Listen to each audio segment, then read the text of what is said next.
नमस्कार दोस्तों, आज हम आपके पास एक नए वीडियो के साथ आए हैं जिसमें आपको बताया जाएगा कि agreement of the verb with its subject कि सब्जेक्ट के साथ किस कंडीशन में कौन सी हेल्पिंग वर्ब यूज़ होती है। बाकी वर्ब तो आपको पता ही होगा कहाँ पर वर्ब किस कंडीशन में यूज़ होता है, बट ये टॉपिक ऐसा नहीं है जैसा आप समझ रहे होंगे, क्योंकि इसमें आपको बहुत ऐसी चीज़ें बताई जाएंगी जो आप फिलहाल नहीं जानते होंगे।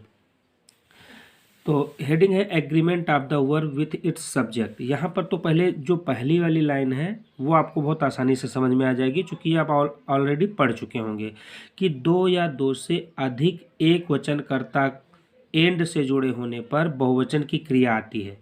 यहाँ पर एग्जाम्पल भी हमने लिखा है कि महेश एंड रमेश, महेश एक और रमेश एक, ये दो व्यक्ति हो गए और ये प्लूरल में आ गया, तो यहाँ पर हैव का यूज़ हुआ है। तो Mahesh and Ramesh have gone out, ये आपको आसानी से समझ में आ गया होगा। दूसरा सेंटेंस हमने इसलिए लिख रखा है कि आपको ये दोनों चीज़ें समझ में आ जाए, जिससे आगे वाले में आपको कोई प्रॉब्लम ना आए। मैंने लिखा है महेश हैज़ गॉन आउट।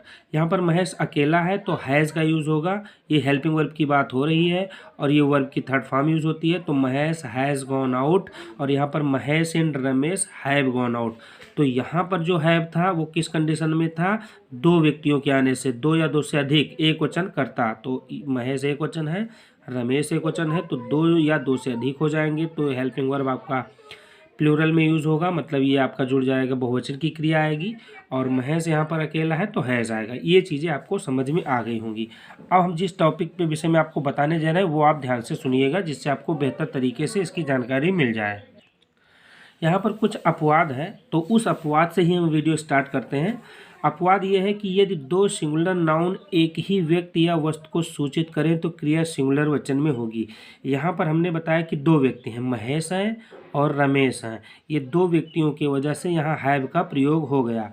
लेकिन यहाँ पर क्या लिखा है कि यदि दो सिंगुलर नाउन, दो दो संज्ञाएं हैं और एक ही व्यक्ति या वस्तु को सूचित कर रही हैं तो क्रिया सिंगुलर वचन में होगी। अब आप इसको समझने की कोशिश कीजिएगा कि मैं बताना क्या चाहता हूँ आप लोगों को।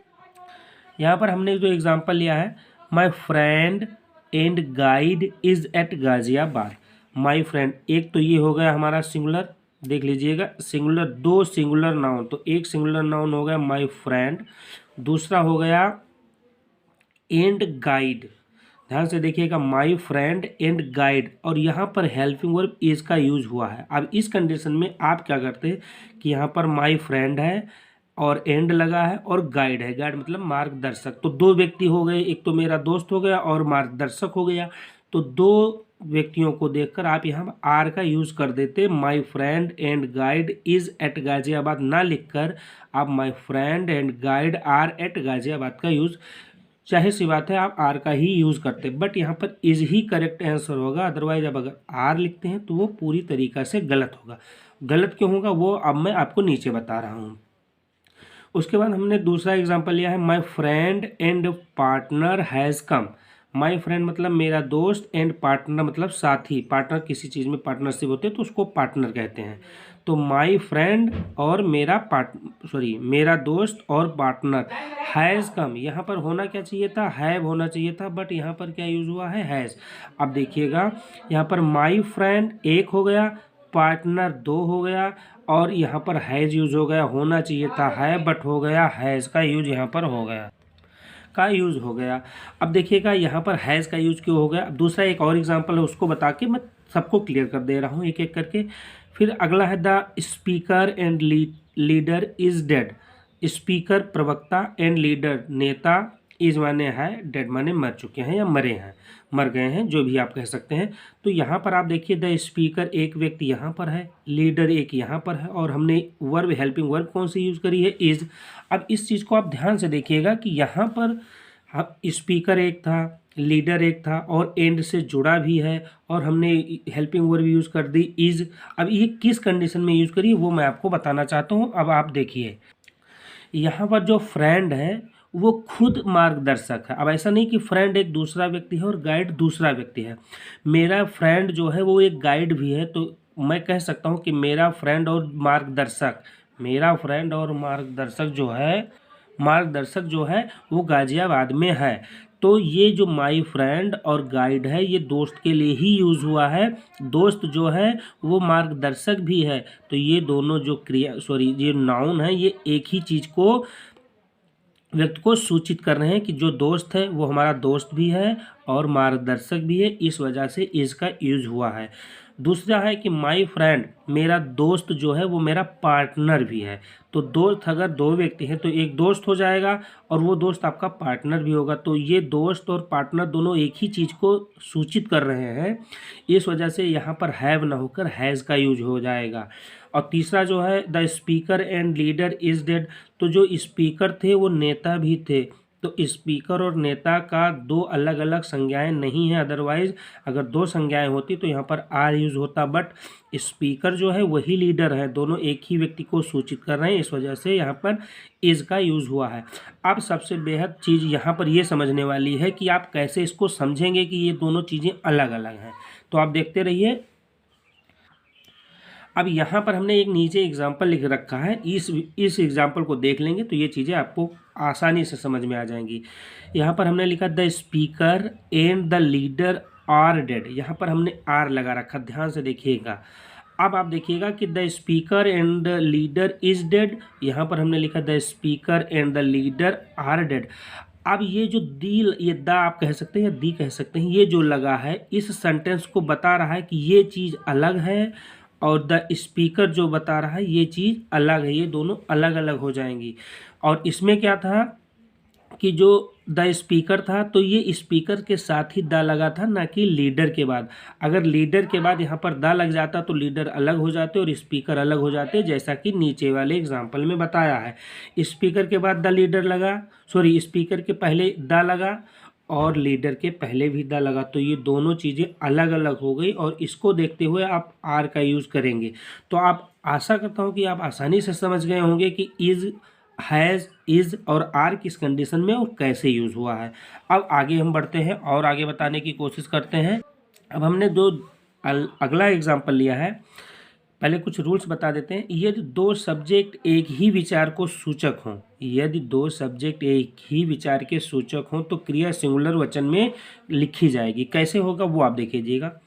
Bread and butter is my only food. अब ध्यान से देखिएगा, ब्रेड मतलब आप रोटी भी कह सकते हो और ब्रेड को ब्रेड भी कहा जाता है, और बटर मतलब मक्खन।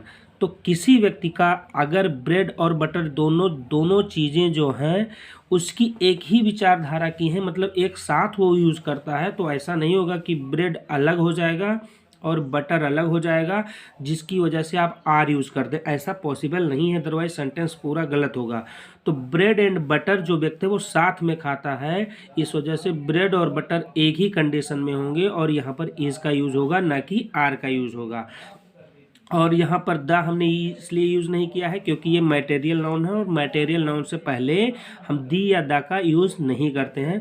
तो bread and butter is my only food, एकमात्र भोजन जो है वो मेरा ब्रेड और बटर है।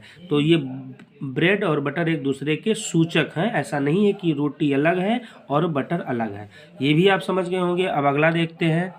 अगला जो हमने एग्जाम्पल लिया है वो लिया है कि यदि सिंगुलर नाउन से पहले ईच या एवरी का प्रयोग हो, भले ही वह एंड से जुड़े हों, तो सिंगुलर वर्ब का ही प्रयोग करते हैं। कैसे वो आप ध्यान से देखिएगा। यहाँ पर बॉय लिखा है और यहाँ पर गर्ल लिखा है, ये दो चीज़ें हो गई। आपको भी पता होगा कि बॉय ये हो गया, गर्ल ये हो गया, ये दोनों बहुवचन में हो गए। बट आप देखिएगा कि किसी भी सिंगुलर नाउन से पहले, ये सिंगुलर है, सिंगुलर नाउन से पहले अगर ईच एंड एवरी का यूज़ हो जाता है तो वो जो होते हैं नाउन वो सिंगुलर में यूज़ हो जाते हैं, और उनके साथ जो वर्ब होती है या हेल्पिंग वर्ब जो यूज़ होती है वो हम सिंगुलर वर्ब ही यूज़ करते हैं। अब देखिएगा, बॉय एंड गर्ल, अगर ये एवरी को हम हटा दें तो यहाँ पर लिखा रहेगा boy and girl were absent, यहाँ पर वेयर का यूज़ हो जाएगा। लेकिन जैसे ही एवरी आएगा तो every boy and girl was absent का प्रयोग हो जाएगा, क्योंकि ये सिंगुलर नाउन, ये भी सिंगुलर नाउन, और लिखा भी है कि सिंगुलर नाउन से पहले ईच या एवरी का प्रयोग हो, चाहे वो एंड से जुड़े ही क्यों ना हो, तो सिंगुलर वर्ब का यूज़ करते हैं, जो कि हमने यहाँ पर किया है। अब दूसरा देखते हैं इसके साथ ही। अब हमने लिखा है each boy and each girl. देखो, बॉय के साथ ईच लगा है और गर्ल के साथ भी ईच लगा है, तो each boy and each girl was happy, यहाँ पर भी हमने क्या यूज़ किया है, वाज, और करना क्या चाहिए था, वेयर, बट यहाँ पर वाज का ही उचित यूज़ होगा। अदरवाइज सेंटेंस अगर आप वेयर का यूज़ करते हैं तो सेंटेंस पूरा का पूरा गलत हो जाएगा। तो अगर ये आप वीडियो पूरी तरीक़ा से देख लेते हैं, एक एक चीज़ें समझ लेते हैं, तो यदि आप किसी चीज़ की तैयारी कर रहे हैं तो भी आपको बहुत आसानी से इस चीज़ को समझने में आसानी हो जाएगी, और वहाँ पर अगर सॉल्व कर रहे हैं तो बहुत आसानी से उसका आंसर भी आपको पता चल जाएगा। अगर आपको ये ना पता हो तो आप एवरी बॉय एंड गर्ल आप वेयर का ही यूज़ करेंगे। अगर 4 ऑप्शन दिया जा रहा है कि आप was, where, is, are, am लगाएं, तो आप या तो आर यूज़ कर देंगे या तो वेयर यूज़ कर देंगे, और करना क्या चाहिए था, या तो इज करेंगे या तो फिर आप वाज का यूज़ करेंगे, और सेम कंडीशन इसमें भी है। अब हम लास्ट वाला एग्जाम्पल देखते हैं। अब जो लास्ट एग्जाम्पल है कि दो या दो से अधिक सिंगुलर सब्जेक्ट और नॉर, एदर और नेदर नॉर द्वारा जोड़े जाने पर सिंगुलर वर्ब का प्रयोग होता है।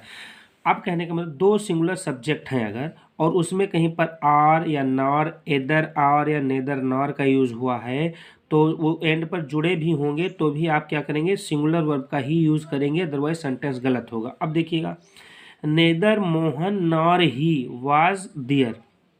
अब देखिएगा, नेदर मोहन, ये हो गया नेदर का प्रयोग, ना तो मोहन और ना ही वह, दियर माने वहाँ और वाज माने था। तो हिंदी जो होगी उसकी, ना तो मोहन और ना ही वह वहाँ थे, लेकिन वाज का प्रयोग ही होगा, ना कि वेयर का। अगर आप वेयर का यूज़ कर देंगे तो ये सेंटेंस गलत हो जाएगा।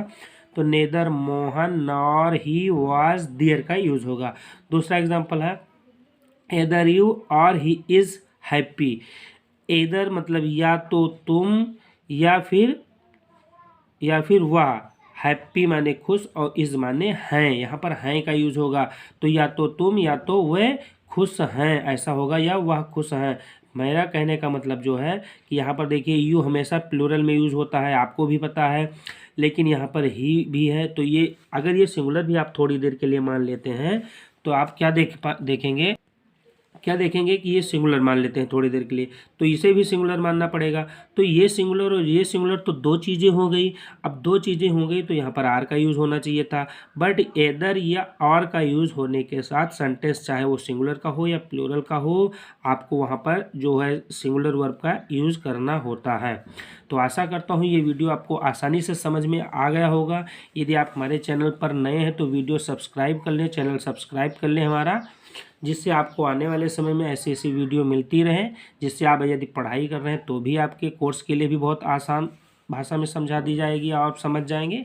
यदि आप किसी चीज़ की तैयारी कर रहे हैं तो आपके लिए बहुत ही अच्छा वीडियो हो सकता है। धन्यवाद।